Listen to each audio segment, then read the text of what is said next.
Hey guys, today I'm going to tell you how to fix and manage sound and vibration setting in any Samsung phone. If you're using any Samsung phone and you want to find and manage your Samsung sound and vibration settings, so let's see how can you do that. You just have to open your settings app. In settings, just go for sound and vibration and you will get different settings. So let's start, and here you will get the sound, vibrate or mute mode. If you selected vibrate or mute mode, so your phone will not ring. You will get a vibration on this mode, and muteness. Your phone will not have any ringtone, but you must have to select sound. And here ringtone, you can easily change your call ringtones for SIM 1 or SIM 2 from here. And here's the notification sound.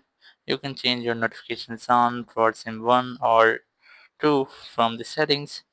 And here system sound, you can easily enable or disable some system sound and manage sound volume from here. And here the volume, you can easily customize all of your phone volume from here. And here's the call vibration, you can select call vibration from here if you want. If you don't want, just tap on silent mode to keep them silent. And here's the notification vibration, you can change the vibration setting for your notification. And then system vibrations, you can manage your system vibrations from here. Here's the touch interaction and charging and much more. And here's some sound and quality effects, so you can use equalizer from here. And here's some more settings of sound. And here's a separate app sound, you can customize your sound for a separate app. Just enable that setting and then select your app.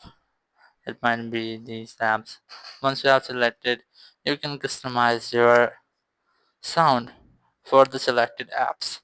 So that's how you can easily find and manage sound and vibration settings in any Samsung phone. Thank you very much for watching the video. Until next video, bye bye.